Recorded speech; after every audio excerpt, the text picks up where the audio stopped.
Hi hello viewers, welcome to Gunanshi study care. ఈరోజు మనం geography గురించి డిస్కస్ చేద్దాం. సో జాగ్రఫీలో మనకి Indian geography, world geography, disaster management అనే 3 భాగాలు ఉంటాయి. సో ఫస్ట్ వరల్డ్ జాగ్రఫీ తీసుకున్నట్లయితే అందులో మనకి విశ్వం, భూమి యొక్క అంతర్గత నిర్మాణం, శిలలు, ఖండచలనం మరియు పలక విరూపణం, భూకంపాలు, అగ్నిపర్వతాలు, సునామీ, సైక్లోన్స్, నేలలు, అక్షాంశాలు మరియు రేఖాంశాలు, శీతోష్ణ స్థితి, పవనాలు, సముద్ర శాస్త్రం ఇవన్నీ ఉంటాయి. అలాగే ఇండియన్ జాగ్రఫీ తీసుకున్నట్లయితే మనకి భారతదేశ ఉనికి, భారతదేశ నైసర్గిక స్వరూపం, భారతదేశ నదీ వ్యవస్థ, భారత్లో వాతావరణ పరిస్థితులు, భారతదేశంలో నేలలు, భారతదేశం అటవీ సంపద, భారతదేశంలో వ్యవసాయ అభివృద్ధి, భారతదేశ ఖనిజ సంపద, భారతదేశంలో శక్తి వనరులు, పారిశ్రామిక రంగం, అలాగే పరిశ్రమల అభివృద్ధి, పరిశ్రమల ముఖ్య కేంద్రాలు, రవాణా వ్యవస్థ, మానవ జాతి ఆవిర్భావం, జనాభా, నాగరీకరణ, ఈ టాపిక్స్ అన్నీ కూడా కవర్ అవుతాయి. సో ఇప్పుడు మనం ఫస్ట్ వరల్డ్ జాగ్రఫీలో యూనివర్స్ గురించి తెలుసుకుందాం. విశ్వం. అసలు జాగ్రఫీ అంటే ఏంటి? జాగ్రఫీ అంటే మనం ఎర్త్ గురించి ఏదైతే చదివే శాస్త్రం ఉంటుందో, లేదా ఎర్త్ గురించి ఏదైతే రాసే శాస్త్రం ఉంటుందో దాన్ని మనం జాగ్రఫీ అని అంటాం. జియో అంటే భూమి, అందరికీ తెలిసిన విషయమే. సో గ్రఫీ అంటే రాయడం అనమాట. సో భూమి గురించి చదివే లేదా తెలిపే లేదా రాసే శాస్త్రాన్ని మనం జాగ్రఫీ అని అంటాం. ఫాదర్ ఆఫ్ జాగ్రఫీ వచ్చేసి ఎరటోస్థెనీస్ అనమాట. ఈ geography is both science and arts అని మనకి చెప్పింది ఎవరు అంటే హెచ్సి డార్బీ అనమాట. సో జాగ్రఫీ అనేది సైన్స్ ఉంటుంది, ఆర్ట్స్ ఉంటుంది, రెండింటి కలయికే మనకి జాగ్రఫీ అని చెప్పింది హెచ్సి డార్బీ. అలాగే మనకి అసలు యూనివర్స్ అంటే ఏంటి అని అంటే మనకి కొన్ని కోట్ల అంటే బిలియన్స్ ఆఫ్ గెలాక్సీస్ కలిపితే మనకి యూనివర్స్ అయింది. అలాగే బిలియన్స్ ఆఫ్ స్టార్స్ కలిపితే ఒక గెలాక్సీ అయింది. మనం ఎక్కడున్నామంటే సౌర కుటుంబంలో ఉన్నాం. ఈ సౌర కుటుంబం అనేది పాలపొంత, మన సౌర కుటుంబాన్ని పాలపొంత అని పిలుస్తారు. ఈ పాలపొంత అనేది గెలాక్సీలో ఉంటుందన్నమాట. సో స్టడీ ఆఫ్ యూనివర్స్ ఏమని పిలుస్తారు అంటే కాస్మాలజీ. సో రష్యన్ లాంగ్వేజ్లో స్టడీ ఆఫ్ యూనివర్స్ని కాస్మాలజీ అని పిలుస్తారు. అది ఇంగ్లీష్ లాంగ్వేజ్లో ఆస్ట్రానమీ అని అంటారు. మనం కూడా యూజ్ చేసేది అదే ఆస్ట్రానమీ అని యూజ్ చేస్తాం. నెక్స్ట్ అంతరిక్ష నావికుల్ని మనం ఆస్ట్రోనాట్స్ అంటాం. అంటే అమెరికా లాంగ్వేజ్ని బట్టి మనం యూజ్ చేస్తాం కాబట్టి దీన్ని ఆస్ట్రోనాట్స్ అని పిలుస్తారు. నెక్స్ట్ రష్యా వాళ్ళు వచ్చేసరికి కాస్మోనాట్స్ అంటారు. అక్కడ కాస్మాలజీ అంటారు కాబట్టి కాస్మోనాట్స్ అని పిలుస్తారు. నెక్స్ట్ చైనా వాళ్ళు వచ్చేసరికి టైకోనాట్స్ అని పిలుస్తారు. నెక్స్ట్ మన ఇండియాలో వచ్చేసరికి వ్యోమనాట్స్, అదే మనం తెలుగులో వ్యోమగాములు అని పిలుస్తూ ఉంటాం కదా, అదే అనమాట వ్యోమనాట్స్ అని పిలుస్తారు. నెక్స్ట్ ఇక్కడ భూకేంద్రక సిద్ధాంతం. సో ఫస్ట్ మనకి ఇక్కడ భూమి చుట్టూ భూమి కేంద్రంగా ఉండేది, భూమి చుట్టూ సూర్యుడు, గ్రహాలు, ఉపగ్రహాలు ఇవన్నీ ఉండేవి అని చెప్పేది భూకేంద్రక సిద్ధాంతం. దీన్ని ప్రతిపాదించింది ఎవరు అని అంటే గ్లాడియన్ టాలమీ. సో గ్లాడియన్ టాలమీ ఏం చెప్పారంటే భూమే కేంద్రంగా ఉంది, భూమి చుట్టూ మిగతా వస్తువులన్నీ కూడా తిరుగుతూ ఉన్నాయి అని చెప్పారు. ఈయన రచించిన గ్రంథం ఆల్మజెస్ట్. సో ఇది చాలా గొప్పది అని అర్థం అనమాట. దీని మీనింగ్ ఏంటంటే చాలా గొప్పది అని అర్థం. అలాగే సూర్య కేంద్రక సిద్ధాంతం. లేదు, వీటన్నిటికీ భూమి కేంద్రంగా లేదు, సూర్యుడే కేంద్రంగా ఉన్నాడు అని చెప్పి ప్రతిపాదించింది ఎవరు అంటే కోపర్నికస్. ఈయన పోలాండ్ దేశస్థుడు అనమాట. ఈయన రచించిన గ్రంథం ఏది అంటే on the revolution of సెలెస్టికల్ bodies. సెలెస్టికల్ bodies అంటే ఖగోళ వస్తువులు. నెక్స్ట్ సూర్యుని చుట్టూ గ్రహాలు అనేవి దీర్ఘవృత్తాకార కక్షలో తిరుగుతాయి అని చెప్పింది కెప్లర్. సో సూర్యుడి చుట్టూ గ్రహాలు, ఉపగ్రహాలు ఇవన్నీ తిరుగుతాయి, సూర్యుడే కేంద్రంగా ఉన్నాడని కెప్లర్ చెప్పాడు, ఓకే. కోపర్నికస్ చెప్పాడు, ఓకే. అవన్నీ కూడా దీర్ఘవృత్తాకార కక్షలో తిరుగుతాయి అని చెప్పింది ఎవరు అంటే కెప్లర్ అనమాట. గ్లోబుని మొదటిగా తయారు చేసింది ఎవరు అంటే గెరార్డస్ మెర్కేటర్ అనమాట. ఈయన గెరార్డస్ మెర్కేటర్. యూనివర్స్ థీరీస్ అంటే యూనివర్స్కి సంబంధించి కొన్ని థీరీస్ అనేవి ఉన్నాయి. అవి ఏంటి అంటే అందులో ఒకటి బిగ్ బ్యాంగ్ థీరీ, విశ్వవ్యాప్త సిద్ధాంతం అని అంటాం. ఈ బిగ్ బ్యాంగ్ థీరీని ప్రవేశపెట్టింది జార్జెస్ లెమేటర్ అనమాట. సో అసలు బిగ్ బ్యాంగ్ థీరీ అంటే ఏంటి అంటే ఎనర్జీ అనేది మనకి తరంగాల రూపంలో ఉంటుంది. ఏదైతే తరంగాల రూపంలో ఉన్న ఎనర్జీ అనేది మాస్గా మారుతుంది. అంటే equal to MC square formula ఆధారంగా చూసుకున్నట్లయితే ఎనర్జీ అనేది మనకి మాస్గా మారుతుంది. సో ఈ గురుత్వాకర్షణ శక్తి ఆధారంగా అంటే గ్రావిటేషనల్ ఫోర్స్ ప్రకారంగా ఆ చిన్న చిన్న పదార్థాలన్నీ కూడా ఒక పెద్ద పదార్థంగా మారి ఆ పెద్ద పదార్థం అనేది విస్ఫోటనం చెంది విశ్వంగా మారింది అని తెలిపేది బిగ్ బ్యాంగ్ థియరీ. తరంగాల రూపంలో ఉన్న ఎనర్జీ అనేది మాస్గా మారుతుంది. సో చిన్న చిన్న పదార్థాలుగా ఎప్పుడైతే మారిందో ఆ చిన్న చిన్న పదార్థాలన్నీ కూడా గ్రావిటేషనల్ ఫోర్స్ ఆధారంగా ఒక పెద్ద పదార్థంగా మారి ఆ పెద్ద పదార్థం విస్ఫోటనం చెందినప్పుడు ఏదైతే విశ్వంగా మారుతుంది అని చెప్పేదే మనకి బిగ్ బ్యాంగ్ థియరీ అనమాట. ఈ బిగ్ బ్యాంగ్ థియరీ కోసం యూజ్ చేసిన ప్రయోగం ఏది అని అంటే LHC, లార్జ్ హ్యాడ్రన్ కొలిడర్ లేదా అట్లాస్ ఎక్స్పెరిమెంట్ అని అంటాం. దీన్ని బిగ్ బ్యాంగ్ థియరీ కోసం ఉపయోగించారనమాట. దీన్ని స్విట్జర్లాండ్, ఫ్రాన్స్ సరిహద్దైన జనీవాలో 2008 సెప్టెంబర్ 10 చేశారు. విశ్వంలో ఉండే వాటిని చూసేందుకు టెలిస్కోప్స్ అనేవి వాడతాం. సో ఫస్ట్ టెలిస్కోప్ని ఎవరు కనిపెట్టారు అంటే ఎడ్విన్ అబుల్ కనిపెట్టారు. ఈ ఎడ్విన్ అబుల్ కనిపెట్టిన టెలిస్కోప్నే అబుల్ టెలిస్కోప్ అని కూడా పిలుస్తారు. టెలిస్కోప్ ద్వారా విశ్వంలో కొన్ని కోట్ల గెలాక్సీస్ ఉన్నాయని తెలియచేసింది మనకి ఎడ్విన్ అబుల్. సో మనకి ఫస్ట్ టెలిస్కోప్ని ఇంట్రడ్యూస్ చేసింది ఎడ్విన్ అబుల్, అందుకే ఆయన పేరు పెట్టారు అబుల్ టెలిస్కోప్ అని. మన గెలాక్సీకి దగ్గరగా ఉండే గెలాక్సీని ఏమని పిలుస్తామంటే ఆండ్రోమెడా గెలాక్సీ. మనం ఉండేది మిల్కీవే గెలాక్సీ కదా. సో మనకి దగ్గరగా ఉండే గెలాక్సీ ఏంటంటే Andromeda Galaxy, the biggest Galaxy in our universe. మన యూనివర్స్లోనే అతిపెద్ద గెలాక్సీ ఏది అని అంటే హైడ్రా గెలాక్సీ అనమాట. సో మనం ఉండే గెలాక్సీని మిల్కీ వే అని పిలుస్తారు కదా. సో ఈ మిల్కీ వేని వివిధ దేశాల్లో వివిధ రకాలుగా పిలుస్తారు. అది ఏంటో చూద్దాం. సో చైనీస్ ఏమని పిలుస్తారు అంటే ఖగోళ నది అని పిలుస్తారు. హిబ్రూస్ ఏమని పిలుస్తారంటే కాంతి నది అని పిలుస్తారు. ఇండియాలో ఏమని పిలుస్తారంటే ఆకాశగంగా అని పిలుస్తారు. నెక్స్ట్ రష్యాలో సైబీరియాలో ఉండే ఒక తెగ యాకూత్ తెగ అనమాట. అదేమని పిలుస్తుంది అంటే దేవుని యొక్క అడుగుజాడలు అని పిలుస్తారు. ఈ యాకూత్ తెగ ఎక్కడుందంటే ప్రపంచంలోనే అత్యంత ఉత్తర శీతల ప్రాంతంలో ఉండే తెగ అనమాట. ఇది రష్యా సైబీరియాలో ఉంటుంది. నెక్స్ట్ స్టార్స్ గురించి తెలుసుకుందాం. సో స్టార్స్ అంటే ఏంటంటే స్వయం ప్రకాశిత శక్తి కలిగిన ఖగోళ వస్తువులు. ఏ వస్తువులు అయితే వాటంతట అవే ప్రకాశిస్తాయో వాటిని మనం స్టార్స్, నక్షత్రాలు అని అంటాం. ఇవి మనకి నెబ్యులా, నిహారిక నుండి పుట్టాయన్నమాట. Stars are born from nebula. Nebula అంటే ఏంటంటే గ్యాస్, డస్ట్, క్లౌడ్, ఈ మూడింటిని కలిపిందే నెబ్యులా. సో వీటి నుండే మనకి ఈ స్టార్స్ అనేవి పుట్టాయి. ఈ నెబ్యులాని కనుగొన్నది ఎవరు అంటే హైగెన్ అనమాట. సో హైగెన్ అనే వ్యక్తి ఈ నిహారికను కనుగొన్నారు. సో నక్షత్రాల్లో శక్తి ఉత్పత్తి అవడానికి కారణమైన చర్య ఏంటి అంటే కేంద్రక సంలీన చర్య. ఈ కేంద్రక సంలీన చర్య ద్వారానే మనకి నక్షత్రాల శక్తి అనేది ఉత్పత్తి అవుతుంది. సో బ్లాక్ హోల్ అంటే ఏంటి అంటే తెలుగులో కృష్ణ బిలం అని పిలుస్తారు. ఈ నక్షత్రంలో కేంద్రక సంలీన చర్య పూర్తిగా అంతరించిపోయిన తర్వాత పదార్థం అంతా కేంద్రం దిశగా ఆకర్షింపబడిగా ఏర్పడిన ఖగోళ వస్తువు ఏదైతే ఉందో అది కృష్ణ బిలం అన్నమాట. ఈ బ్లాక్ హోల్ థియరీ ప్రకారంగా ఏదైనా ఒక స్టార్ యొక్క ద్రవ్యరాశి అనేది సూర్యుడి ద్రవ్యరాశి కన్నా 20-30 రెట్లు ఎక్కువగా ఉన్నట్లయితే ఆ స్టార్ అనేది బ్లాక్ హోల్గా మారుతుంది. బ్లాక్ హోల్ అంటే ఏదో కాదండి, ఏదైనా ఒక నక్షత్రం యొక్క మాస్ అనేది సూర్యుడి మాస్ కన్నా 20-30 రెట్లు ఎక్కువ అయినప్పుడు ఆ నక్షత్రమే మనకి కృష్ణ బిలంగా మారుతుంది. Black holes have high density, వీటికి చాలా ఎక్కువ సాంద్రత ఉంటుంది. అలాగే హై గ్రావిటేషనల్ ఫోర్స్, ఎక్కువ గురుత్వాకర్షణ శక్తి కూడా ఉంటుంది. బ్లాక్ హోల్ మీద అధ్యయనం చేసిన శాస్త్రవేత్త ఎవరు అంటే సుబ్రహ్మణ్యం చంద్రశేఖర్. ఈయన మన ఇండియాకి చెందిన వ్యక్తి. సో చెప్పాం కదా. సో స్టార్ యొక్క మాస్ అనేది మనకి సన్ యొక్క మాస్ కన్నా 1.4 టైమ్స్ ఎక్కువగా ఉన్నప్పుడు అది బ్లాక్ హోల్గా మారుతుందన్నమాట. ఈ సుబ్రహ్మణ్యం చంద్రశేఖర్ గారు చేసిన సేవలకు గాను ఫిజిక్స్ విభాగంలో ఈయనకి 1983లో నోబెల్ ప్రైజ్ అనేది రావడం జరిగింది. సన్ అనేది ఒక స్టార్, మనందరికీ తెలుసు. సన్ యొక్క age 5 billion years. So universe పరంగా సన్ ఈజ్ యంగెస్ట్ స్టార్ అనమాట. సూర్యుడి కాంతి భూమిని చేరడానికి పట్టే కాలం 8 నిమిషాల 2 సెకండ్లు. సూర్యుడిలో శక్తి జనించడానికి కారణమయ్యే చర్య కేంద్రక సంలీన చర్య, న్యూక్లియర్ ఫ్యూజన్. ఇందాకే చెప్పుకున్నాం, స్టార్స్లో శక్తి జనించడానికి కారణమయ్యే చర్య కేంద్రక సంలీన చర్య అని. సూర్యుడు ఒక నక్షత్రం కాబట్టి సో సూర్యునిలో కూడా శక్తి జనించడానికి కారణమయ్యే చర్య న్యూక్లియర్ ఫ్యూజన్. సన్లో అధికంగా ఉండే మూలకం ఏది అంటే హైడ్రోజన్, ఇది 71% ఉంటుంది. హీలియం అనేది 26.5% ఉంటుంది. సూర్యునిలో మూలకాలు ఉనికి సూచించే రేఖలు ఫ్రాన్హోఫర్ రేఖలు అనమాట. సో ఇది మనకి సూర్యుని యొక్క స్ట్రక్చర్ అనమాట. ఇక్కడ లోపల ఏదైతే ఉందో దీన్ని కోర్ అని అంటాము. ఇక్కడ నెక్స్ట్ దాని పైన కవర్ చేసిన దాన్ని రేడియేషన్ జోన్ అని అంటారు. దాని చుట్టూ కవర్ చేస్తున్న పార్ట్ ఏదైతే ఉందో దాన్ని కన్వెన్షనల్ జోన్ అని అంటాము.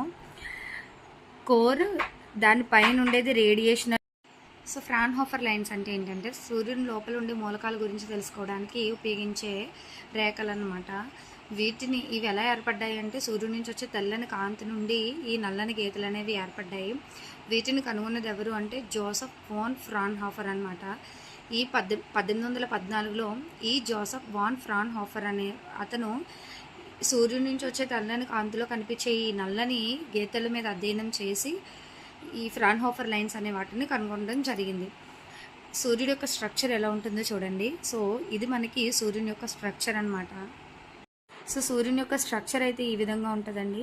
సో ఫస్ట్ మనం చూసుకున్నట్లయితే కోర్, దాని పైన కవర్ చేస్తుండేది రేడియేషన్ జోను. ఈ రేడియేషన్ జోన్ పైన ఉండేది కన్వెక్షనల్ జోన్ అనమాట. సో కోరు, రేడియేషన్ జోను, కన్వెక్షనల్ జోను, ఈ వీటన్నింటిని కవర్ చేస్తూ వచ్చింది ఏదైతే ఉందో ఫోటోస్పియర్ అనమాట. ఈ లేయర్ ఉంది కదా, ఇది మనకి ఫోటోస్పియర్. ఈ ఫోటోస్పియర్ అనేది సూర్యుడికి దగ్గరగా ఉన్న అట్మాస్ఫియర్ అనమాట. సూర్యుడికి చాలా దగ్గరగా ఉంటుంది. దాని చుట్టూ ఏదైతే కవర్ చేస్తున్న పదార్థం ఉందో దాన్ని క్రోమోస్పియర్ అని అంటాము.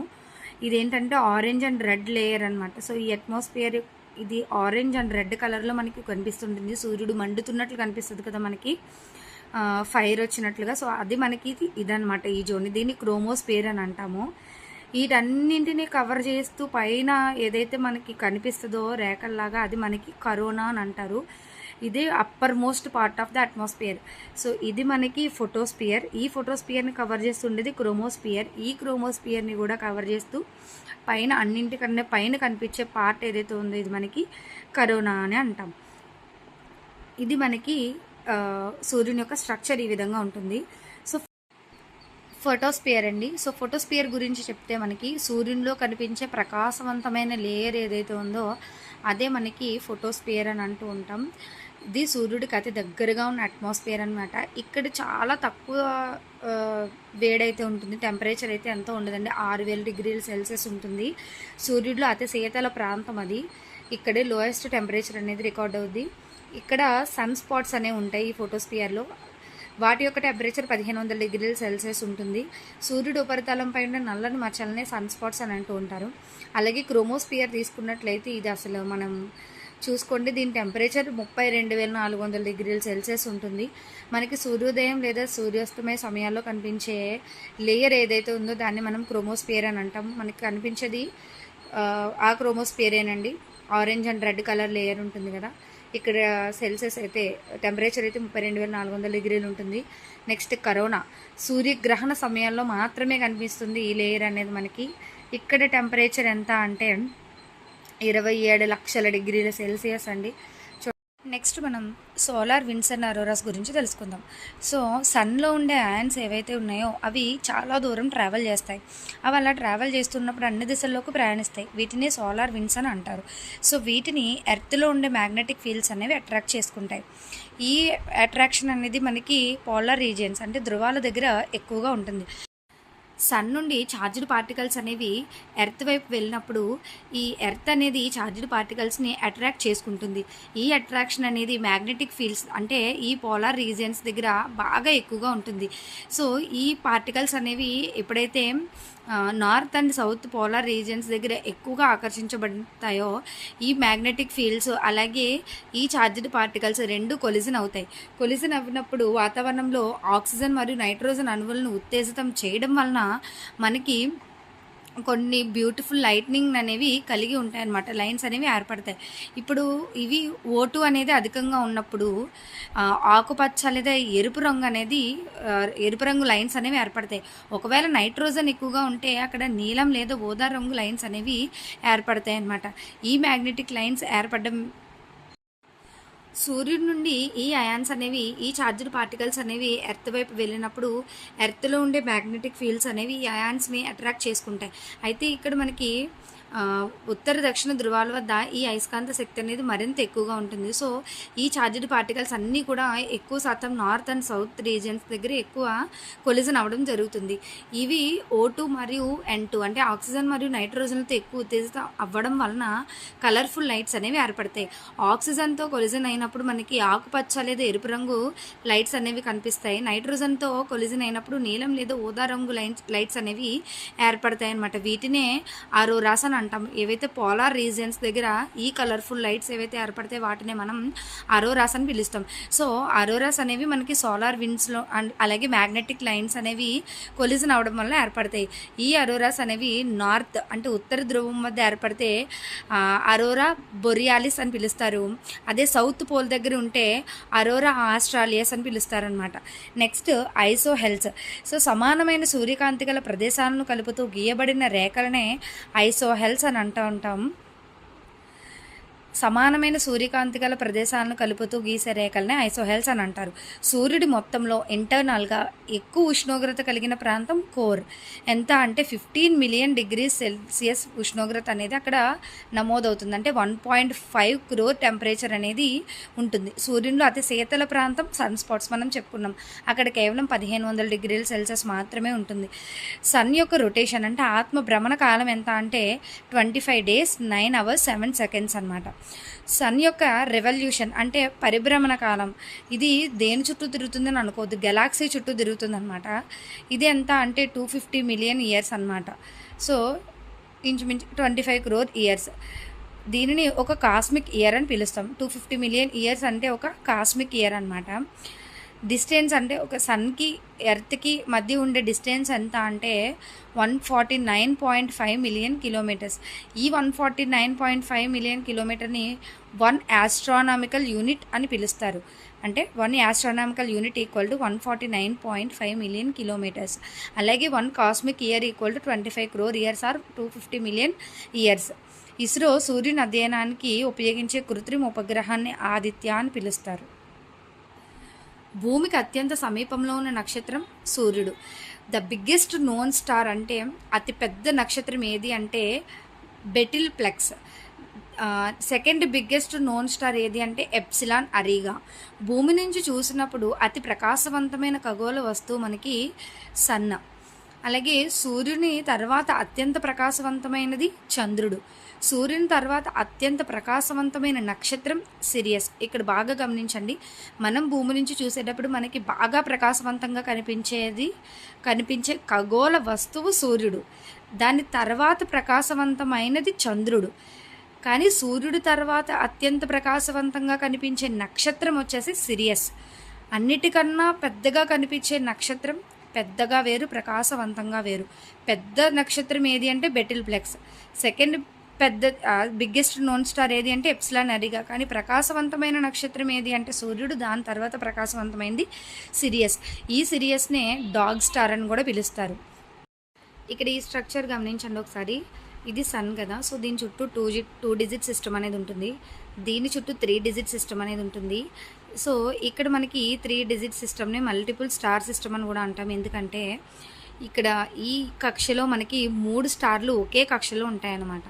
So alpha centauri A, proxima centauri, alpha centauri B, ఈ 3 నక్షత్రాలు కూడా ఒకే కక్షలో ఉండడం వల్ల దీన్ని మల్టిపుల్ స్టార్ సిస్టమ్ అని అంటారు.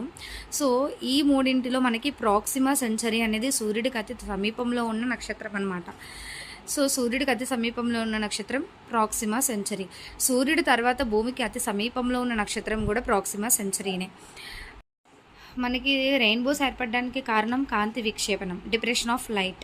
అలాగే స్కై అనేది స్కాటరింగ్ ఆఫ్ లైట్, కాంతి పరిక్షేపణం వలన బ్లూ కలర్లో కనిపిస్తుంది. అలాగే స్టార్స్ మెరవడానికి కారణం కాంతి వక్రీభవనం, రిఫ్రాక్షన్ ఆఫ్ లైట్.